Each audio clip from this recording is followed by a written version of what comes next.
بسم الله الرحمن الرحيم. الحمد لله رب العالمين، والصلاة والسلام على خير خلق الله نبينا محمد وآله وصحبه وسلم أجمعين. اللهم علمنا ما ينفعنا وانفعنا بما علمتنا وزدنا علما يا رب العالمين. رب اشرح لي صدري ويسر لي أمري واحلل عقدة من لساني يفقه قولي. بنراني عزيز وخوشويست خوشكان وبراني إيمان دار، سلام و ڕەحمەت و بەزەیی و میهرەبانی خۆی پەروەردگار بڕژێ بەسەر هەموو لایەکتانە. خۆشحاڵم بۆ ئەم ئەڵقەیەش بە خزمەت ئێوەی بەڕێز و خۆشەویست گەشتمەوە بۆ پێشکەشکردنی بەرنامەی پارچەی و پەیام بە شێوەیە کە ڕاستەوخۆ. ئومێدەوارم جێگەی سوود و کەڵک بێ بۆ ئێوەی بەڕێز و خۆشەویست و داواکارم لە خۆی پەروەردگار لێمان قبوڵ کات و باشتر شارەزامان بکات لە ئاینە پیرۆزەکەی خۆی. بەڕێزان، پاش کەمێکی تر ئێوەی بەڕێز و خۆشەویست دەتوانن پەیوەندی بە بەرنامەکەەوە بکەن و پرسیارە شەرعیەکانتان ئاڕاستە بکەن. پشتیوان بخوای تەعالا لە خزمەت ئێوەی ئازیز و بەڕێز و خۆشەویستدا دەبین. بەڕێزان، لە تەوەری ئەم بەرنامەیەدا باس لە هەندێک یاساکانی زەکاتی سەرفتراکەم بە ئومێدی سوودی بۆ هەموو لایەک. مەبەست لە زەکاتی سەرفترا ئەو بڕەپارەیە یاخود ئەو خواردنەیە کە ئەدرێ سەدەقەیەکە واجبە بێ لە مانگی پیرۆزی ڕەمەزانە لەسەر کولی کەسێک گەورە بچووک پیا و ئافرەت هەموو ئەبێ ئەو بەخشینەمان هەبێ لە مانگی پیرۆزی ڕەمەزانە. خوای پەروەردگار ئەم و پێغەمبەری خوا عەلەیهی سەڵات وەسەلام ئەم سەدەقەی واجب کردووە لەبەر چەند حیکمەتێک. یەکەم ئەوکو بەزەی هاتنەوەیەک بۆ فەقیر و هەژارەکان بۆ ئەوەی لە شەو ڕۆژی جەژنە ماڵی هەژارەکان بێ خواردن نەبێ، بێ پارە نەبێ، بێ پێویستیان کەن لە داواکردن و دەستپانکردنەوە لە خەڵکی. لەلایەکی تریش ئەگەر کەسێک کەم و کوڕەیەکی هەبێ لەغوێکی کردبێ، شتێکی نابەجێی کردبێ لە کاتی ڕۆژووکردنا، ئینشاءڵڵا ئەو سەدەقەیە ئەو زەکاتی سەرفترە ئەبێ بەمایی خاوێنکردنەوە و پاکردنەوەی ئەو ڕۆژووە. یەکێ لە زانان ئەفەرمێ زەکاتی سەرفترە لە مانگی ڕەمەزانە وەکو دوو سوژدەی سەهو وایە بۆ نوێژ. چۆن کەسێک ئەگەر کەم و کوڕەیەکی هەبێ لە نوێژەکەیە لە کۆتایە دوو سوژدەی سەهوە بە، ئەگەر کەسێکیش خوا نەخواسە کەم و کوڕەیەکی هەبوو بێ لە ڕۆژوە، ئەم سەدەقەی فیترە ئەم زەکاتی سەرفترەیە بۆی ئەوێ بە خاوێنکەرەوە، واتە هەم ڕۆژوەکەی خاوێنە کاتەوە، لایەکی تریشەوە پارویەکە بۆ فەقیر و بۆ هەژارەکان بۆی لە شەو ڕۆژی جەژنا هەمومان دڵخۆش بین، هەمووان دڵخۆش بین، بە دوای خواردنا نەگەڕێین و خەمی خواردنمان نەبێ، خەمی جلوبەرگی مناڵمان نەبێ. لەبەرەوە خوای پەروەردگار و شریعەتی پیرۆزی ئیسلام ئەم زەکاتی سەرفترەی واجب کردووە. پێغەمبەری خوا صلی الله علیه و سلم وەکو ئیبن عەباس گێڕێتەوە فەرمیێ فرض رسول الله زكاة الفطر طهرة للصائم من اللغو والرفث وطعمة للمساكين. ئەفەرمێ خوای پەروەردگار پێغەمبەری خوا صلی الله علیه و سلم زەکاتی سەرفترەی واجب کردووە بۆ خاوێنکردنەوەی ڕۆژوان لە قسەیەکی لەغو، لە قسەیەکی نابەجێ کە کردبێتی، و هەروەها پارویەکیشە بۆ فەقیر و بۆ هەژارەکان. فمن ئەداها قبل الصلاة فهي زكاة مقبولة. هەر کەسێ پێش نوێژی جەژن ئەم سەرفترەی دەرکرد، ئەم زەکاتەی دەرکرد، ئەوە سەدەقەیەکی و زەکاتێکی قبوڵە لە لای خوای پەروەردگار. ومن ئەداها بعد الصلاة فهي صدقة من الصدقات. هەر کەسێکیش لە دوای نوێژی جەژنەوە بیبەخشێ، ئەوە هەروکو سەدەقەیە بۆی نووسرێت، زەکاتەکەی لەسەر ناکەوێ. کەواتە ئاخر حەدی ئەم زەکاتی سەرفترە پێش نوێژی جەژنی ڕەمەزانە، ئەوێ تا ئەو کاتە دەرکرابێ. ئەم سەرفترێ بەڕێزان واجبە لەسەر هەموو موسڵمانێک، وەکوتم عەبد بێ یان ئازاد بێ، گەورە بێ یان بچووک بێ، پیاو بێ یان ئافرەت بێ. لحديث هاتوا فرمي فرض رسول الله صلى الله عليه وسلم زكاة الفطر صاعا من تمر أو صاعا من شعير على العبد والحر والذكر والأنثى والصغير والكبير من المسلمين. وأتى پیغمبر خوا صلى الله عليه وسلم زكاة سرفتري واجب كردوا لسر بندا، لسر كسي آزاد، لسر كسي كويلة، لسر كسي آزاد، لسر نيرينة ومينة قورة وبچوك، همو پیغمبر خوا صلى الله عليه وسلم زەکاتی سەرفترەی لەسەر واجب کردوون و پێویستی کردووە ئەو زەکاتی سەرفترەیە بدرێت. ئەو کەسەی کە زەکاتی سەرفترادا بەڕێزان ئەبێ مەرجی یەکەمی ئەوەیە کە کەسێکی مسلمان بێ، هەرچی زەکات و سەدەقات هەیە قبول نابێت لە لای خوا ئەگەر ئەو کەسە مسلمان نەبێ. خوا فەرمێ وما منعهم أن تقبل منهم نفقاتهم إلا أنهم كفروا بالله ورسوله. ئەوەی کەوای کرد ئەو زەکات و سەرفترە و سەدەقانیان وەرنەگیری ئەوان کوفریان بەخوا کرد بە ئەوڕیان بەخوای گەورە نەبوو. لایەکی تر بەڕێزان ئەبێ ئەو کەسە توانای دەرکردنی زەکاتی سەرفترێ هەبێ. ئەندازەی تواناکەیشی بەلای زۆربەی زۆری زانایانەوە جمهوری عولەماوە لەوانە مالیکیەکان شافعیەکان حەنبەلیەکان ئەفەرمون ئەگەر کەسێک زیادی هەبوو لە بژێوی خۆی و ماڵ و مناڵەکەی بۆ شەو ڕۆژی جەژن ئەبێ زەکاتی سەرفترە دەربکە. ئەمە ئەوێ ئیسلام پێمان بڵێ هەمووتان ئەبێ لە جەژنا دڵتان خۆش بێ، ئەبێ هەموو کەس خواردن لە ماڵیا هەبێ، ئەبێ کەسێک نەبێ لە مسلمانان لە نێو کۆمەلگای مسلمانە جەژن دڵی خۆش نەبێ لەبەروی نانیە لە ماڵیا، لەبەروی مناڵەکانی جلوبەرگیان نییە، لەبەروی دینارێک لە گیرفانیان نییە. بۆیە زانایان ئەفەرمون لە عورفی شەرعە ئەگەر کەسێک زیاد لە بژێوی شەو ڕۆژی جەژنی هەبوو بۆ ماڵ و مناڵەکەی ئیعتیبار کەسێکی بێپێویست و دەوڵەمەنی بۆ کرێ.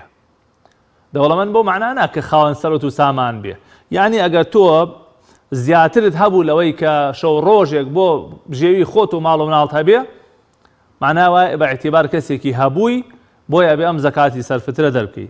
لە مەزەبی حەنەفیەکانیشە هەتا کابرا ئەوەنە پارەی نەبێ بگاتە حەدی نیساب زەکاتی سەرفترە نادا. بەڵام والله ئەعلەم قولی جمهوری عولەما زۆربەی زانەکان ڕاجح و بەقووەترە، ئەویش ئەوەیە کە هەر کەسێک بە ئەندازەی زیاتری هەبوو لە شەو ڕۆژی جەژن قوتی خۆی و ماڵ و مناڵەکەی بژێوی خۆی و ماڵ و مناڵەکەی ئەبێ زەکاتی سەرفترە دەربکات.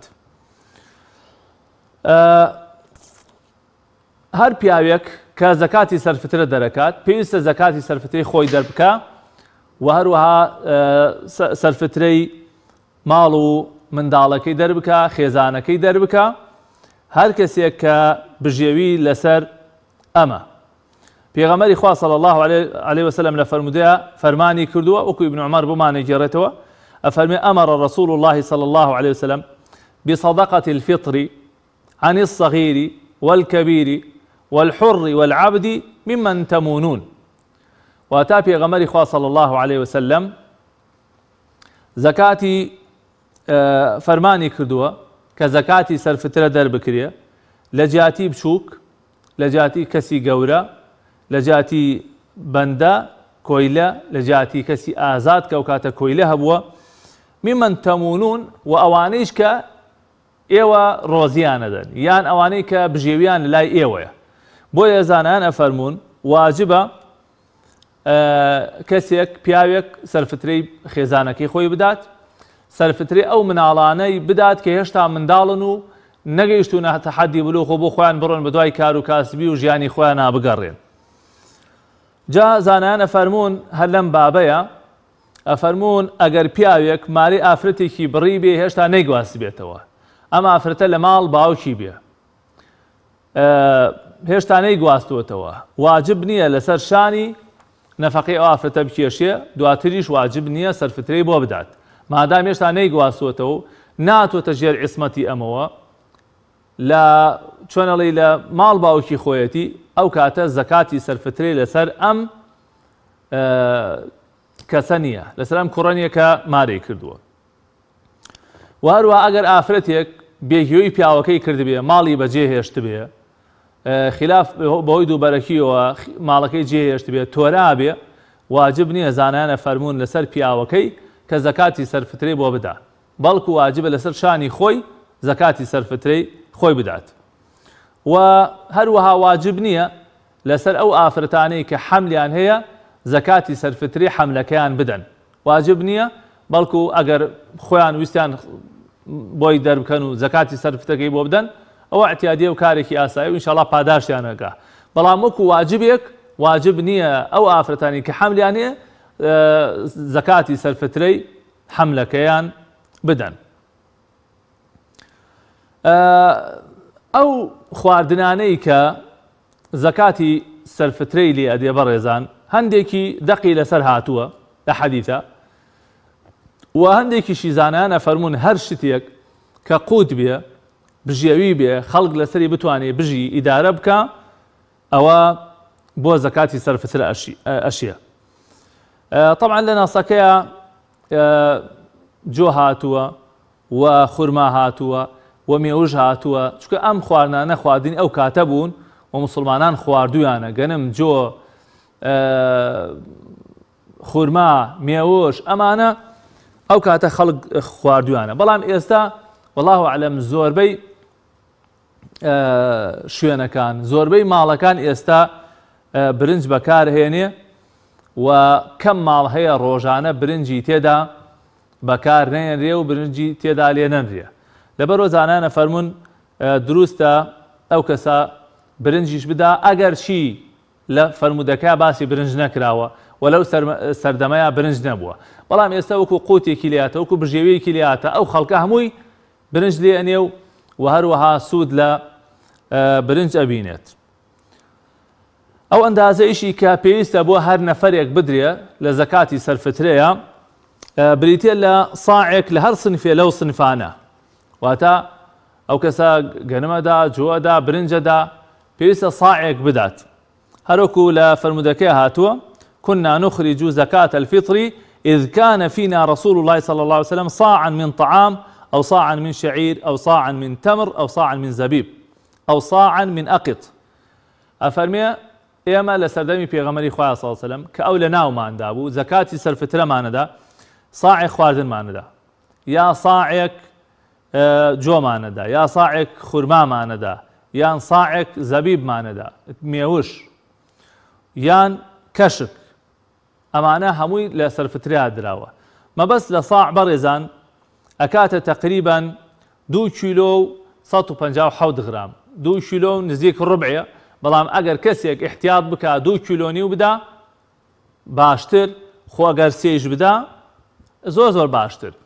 یعنی تقریباً بۆ هەر نەفەرێک نزیکەی 2 کیلۆنی و برنج ئەدرێ بە سەرفترەیە. خۆ ئەگەر کەسێک حەز بکا بیکا بە 3 کیلۆ ئەوە گومانی تێدا نییە باشترە. ئەمە لای کەمەکەیەتی.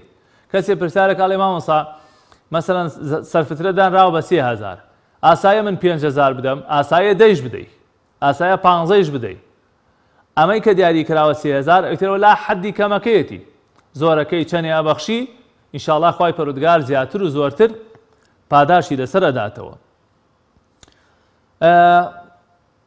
بەڕێزان زۆر جار پرسیارە کرێ و یەکێک لەو ئیشکالانەی کە هەیە هەمیشە ساڵانە باسوخواسی لێکرێ، ئایا ئەم زەکاتی سەرفترەیە بە خواردن بدرێ باشترە یاخود بە پارە بدرێ باشترە؟ طبعاً برانی بەڕێزم گومانی تێدا نییە بە خواردن بدرێ باشترە.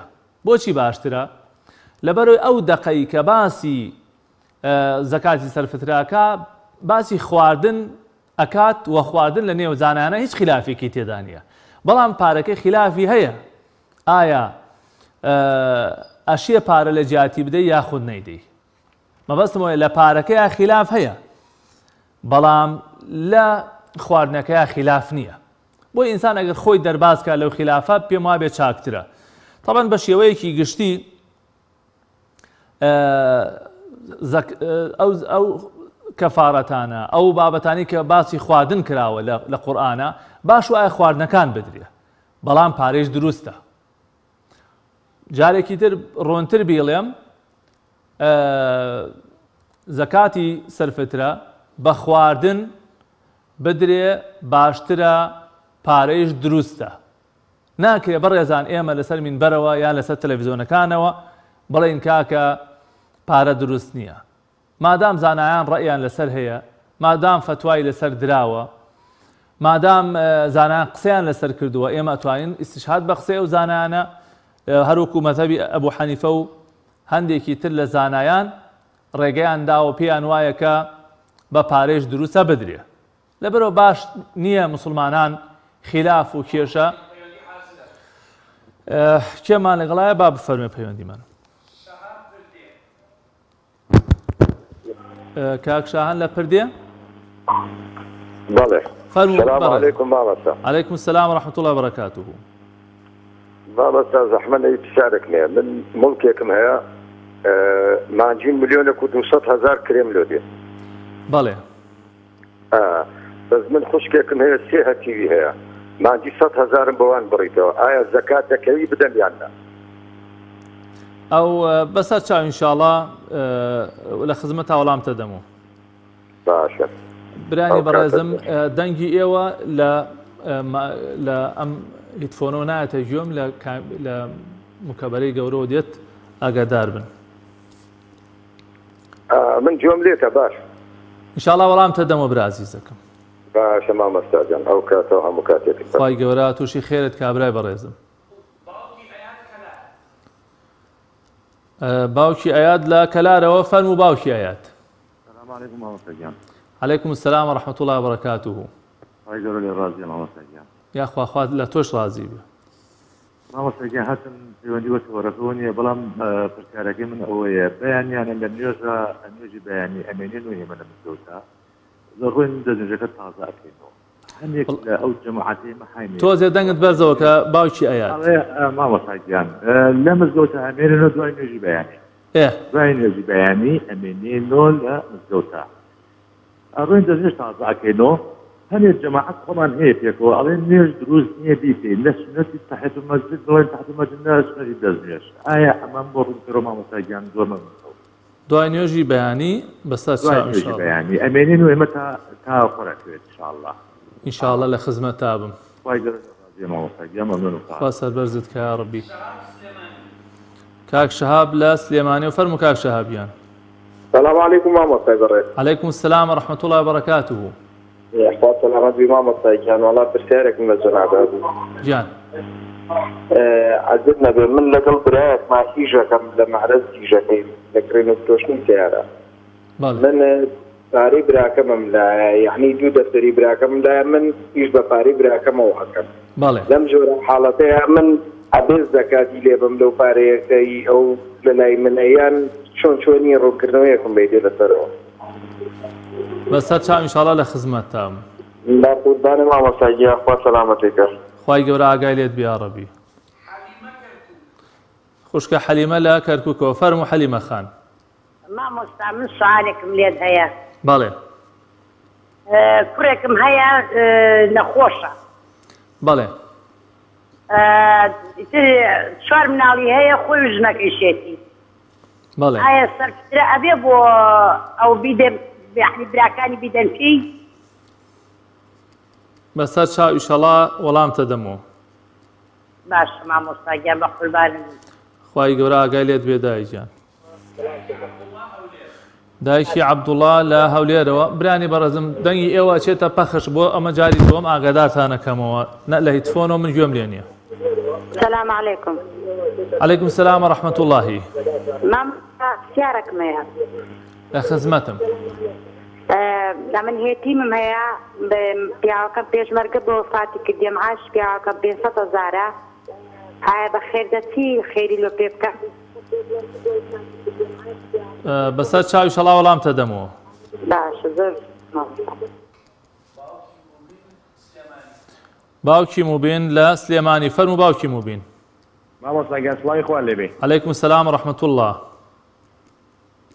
قوربان جان پرسیارێکمان هەبوو من کۆمەڵی خەڵک هەیە زەکاتم ئاياتێ وەکو ئامانەت بیانگەێنم بەڵام کە زەکاتەکە بم بڵێن بۆ کەسی بەرامبەر ناوی کابرا نەیانم ئەمەی موسڵمانێکە و زەکاتە بۆم هێناوی زانی تا چەند دروستە.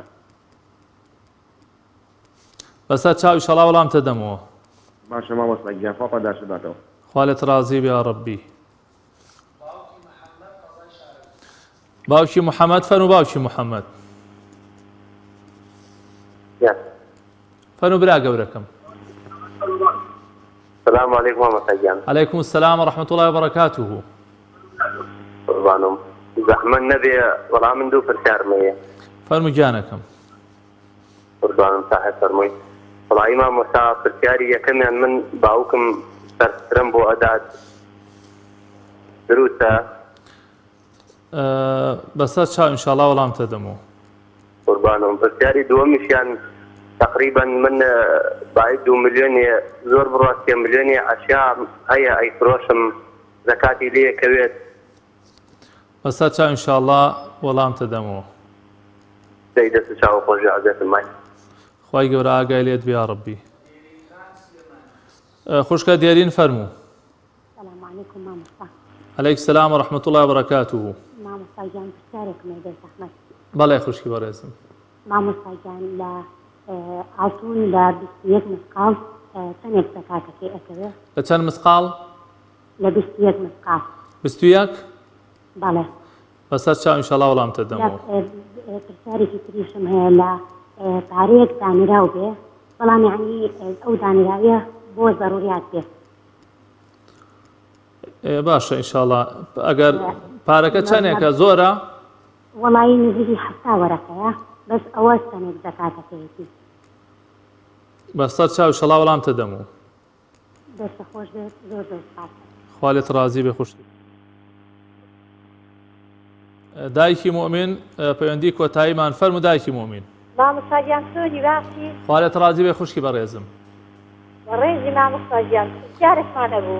بەڵێ خوشکی من فەرموو. ئەوە کوڕێکت هەیە فەقەراتی نەخۆشە کرێسیشە سەرفترەوی ماڵە خۆمانی زەنی پێی دەستیا ماڵی جیایە؟ بەڵێ ماڵی جیایە. بەسەر چا وەڵامتە دەمەوە. تاریخ هەیە بڵێ تاریخ وەرەقەی وەرەقێکیشی هەیە کەسە تارێکە دادەمانێ بۆمان ڕووکێ داخەفی دەستیا. بەسەر چا ئینشاڵڵا وەڵامتە دەمەوە. بەباشە بەڕێزی مامۆستا گیان سەرکەوتوو بیخوایە. خوا لێت ڕازی بێ خوشکی بەڕێزم. خۆشەویستانم سوپاسانەکەین، سوپاسی بەشداریتانەکەین. تەنها ئەوە مابوو لە باسی زەکاتی سەرفترەیە پێویستە چ کاتێک دەربکرێ باشترە. باشتر وایە بە ڕۆژێک یاخود 2 ڕۆژ پێش جەژن زەکاتی سەرفترە دەربکرێ، پەلە نەکرێت لە دەرکردنی سەرفترەیە، چونکە سەحابەکانە فەرموون ئێمە لە سەردەمی پێغەمبەری خوادا صلی الله علیه وسلم بە ڕۆژێک یا 2 ڕۆژ پێش جەژن زەکاتی سەرفترەمان دەرئەکرد. و ئەم سەرفترێ باش وایە تا بدێتە خەڵکی فەقیرتر چاکترە. حتا هەندێک لە عولەما کە جمهوری عولەما فەرموون بە 8 سینفەکە ئەشیە، بەڵام هەندێک لە زانانە فەرموون تایبەتە بە فەقیر و بە هەژارەکان، ئینسان بە دوای مستەحەقا بگەڕێ باشترە. دێمە خزمەت پەیوەندیەکانی ئەو خوشک و برا ئازیزانی پەیوەندیان بە بەرنامەکەەوە کرد. کاک شاهان لە پردیە پرسیاری ئەوەی کرد کە کرێی هەیە، کرێی ئایا دوکانە ئایا چیە وەرەگەیە، مانگی 1,200,000 100,000 لێ بڕیوەتەوە بۆ مناڵی هەتیو، ئایا ئەکوێتە بری زەکات؟ برا ئازیزەکەم، یەکەم ئەوە ناکەوێتە بری زەکات. دووهام ئەگەر ئەم پارەی کرێخانووە کۆ ببێتە 7 ملیۆن و ساڵی بەسەلاتیە پەڕی بێ، یان ئەم 1,200,000 لەگەڵ پارەکان ترا تێکەڵ پاڵەکان ترت بوو بێ و گەیشت بێتە 7 ملیۆن و ساڵی بەسەلاتیە پەڕی بێ، ئەو پێویستە زەکاتی لێ دەربکەی. ئەو 100,000 کە بڕیوتێتەوە بۆ مناڵە بێ باوکەکان ئەوە سەدەقەیە، خێرە، چاکەیە، خوا پاداشت لەسەرێ داتەوە ئینشاءڵڵا، بەڵام وەکو زەکات ناکەوێتە بری زەکاتەوە. بۆی ئەگەر پارەکەت کۆبوویەوە ئەم داهاتە کۆبوویەوە گەیشتە 7 ملیۆن و بەسەرەوە، ئەو کاتا بێ زەکاتی لێ بدەی لە هەموو ملیۆنێک 25,000 دینار. باوکی ئايات پرسیاری نوێژی سنەتی کرد لە دوای نوێژی بەیانیەوە. لە دوای نوێژی بەیانیەوە برا عەزیزەکەم نوێژی سنەت نییە تاکو خۆروبان بەرز دەبێتەوە، بەڵام ئەگەر دەستنوێژت شۆرد ئەتوانی سنەتی دەستنوێژ بکەی، ئەگەر چوویتە نێو مزگەوتەوە ئەتوانی سڵاوی مزگەوت بکەی. ئەو نەهیەی کە هاتووە لەسەر نوێژ نەکردن لە دوای نوێژی بەیانیەوە مەبەست پێ سنەتی مطلقە، واتە هەر هەستی بۆ خۆ 2 ڕکعات نوێژ بکەی لە بەرخاتر خوای گەورە. ئەگینا ئەو نوێژانی کە سەبەبیانەیە ئەتوانی بیکەی، تۆ دەستنوێژێکە شۆری ئەتوانی 2 ڕکعات سنەتی دەستنوێژ بکەی، ئەچیتە مزگەوتەوە ئەتوانی 2 ڕکعات سنەتی سڵاوی مزگەوت بکەی، ئاساییەوە ڕێگەی پێدراوە. جگە لەمانە دوای نوێژی بەیانی هەتاکو خۆروبان بەرزە بێتەوە نوێژی تر نەهی لێکراوە و نوێژ لەو کاتەیە ناکرێت. کاک شەهاب فەرمووی من ئیش و کار بە پارەی براکەمەوە کەم، ئایا ئەکرێ من زەکاتی ئەو پارەیە بدەم کە من ئیشی پێوەکەم و مامەڵی پێوەکەم؟ برا بەڕێزەکەم ئەو پارەیە تۆ بە قەرز وەرت گرتووە، یان ئەوە تا تۆ وەکیلی لەسەر ئەو پارە ئیشی پێوەکەی، لە هەردوو حاڵەتەکەیە واجبە لەسەر خاوەنەکەی زەکاتەکەی بدا. ئەم پارەی تۆ نییە، کاتێ تۆ ئەبێ پارەی بدەی یا بکرێی بە وەکیل یا مڵکی خۆت بێ، ئەم پارەیە مڵکی خۆت نییە. ئەگەر ئەو پیاوە ئەو برایی تۆ ئەتکا بە وەکیل ئەوە تۆ بڕۆ زەکاتەکەی بۆ دەرکە، بەس نابێت لە گیرفانی خۆت دەریکەی بڵێ وەڵا ئەم پارەی ئەو برایەمە مادام لای منە من کاسبی پێوەکەم قەینا با من زەکاتەکەی بدەم، نابێت. خۆی ئەبێ زەکاتەکەی بدە ئەگینا گوناحبارە بن بەڵام ئەگەر تۆی کرد بۆ وەکیل وتی بڕۆ لە وەکالەتی منەوە زەکاتەکەی دەرکە ئەوە قەی ناکاتوانی دەری بکەی ئەم ماڵە ئەم مڵکان پارەی خۆت نییە هەتا تۆ زەکاتی لێ دەربکەی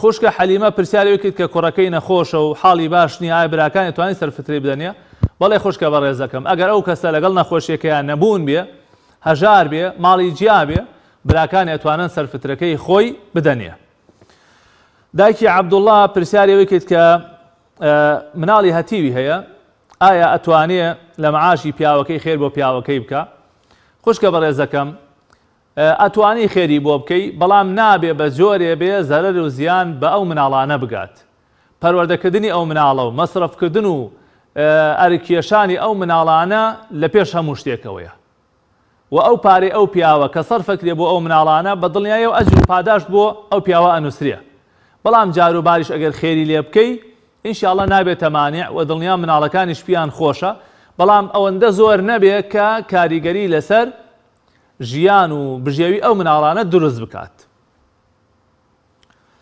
باوشی مبین فەرمووی خەڵک زەکاتم ئەداتێ منیش وەکو وەکیلێک ئەیگێنم بە خەڵکی فەقیر و هەژار ناوی خاوەن پارەکە ناهێنم ناڵێم ئەمە زەکاتی فڵان کەسە ئەڵێم ئەمە زەکاتێکە و بۆت هاتووە ئەمە سەدەقەیەکە و بۆت هاتووە مەسەلەن ئەمە هی موسڵمانێکە برا عەزیزەکەم پێویست ناکە ناوی کابرا بێنی و پێویست ناکا بڵێ ئەمە زەکاتە کاکە ئەمە ڕستێکە خوا بۆی ناردووی ئەمە ئەمانەتێکە وتراوە بیگەێنە دەستۆ ئەمە خێری موسڵمانێکە ئەمە زەکاتی موسڵمانێکە ئەوە کیفایەتە و هیچ ئیشکالێکی تیانێ و ئیشاڵا جێگەی خۆیەگرێ ئەوەی کە لەسەر شان تۆیە بە دوای خەڵکێکی مستحق و فەقیرا بگەڕی پێویست ناکا بڵێ ئەمە زەکاتە یا بڵێ ئەمە هی فڵان کەسێ ئاهی فڵان کەس نییە خوای پەروەردگار بۆ خۆی ئەزانێ و ئاگادارە بەسەر سەرەوە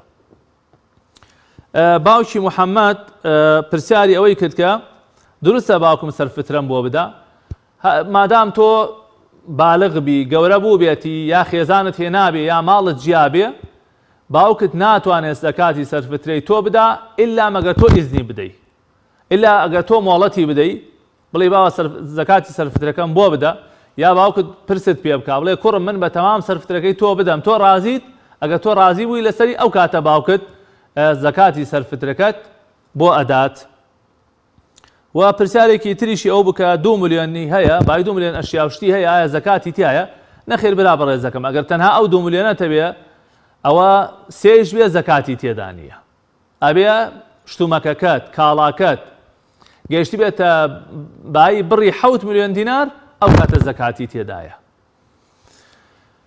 خوشکە دێرین پرسیارەوەی کرد لە 21 مسقال چەندێ زەکات هەیە خوشکە بەڕێزەکەم لە 20 مسقاڵە نیو مسقال هەیە ئیتر ئەو تەینا مسقاڵەی چەند هەزارێکی بۆ دابنێ و ئینشاڵا جێگەی خۆیەکرێ لە 20 مسقاڵە نیو مسقال لە 40 مسقاڵە مسقالێک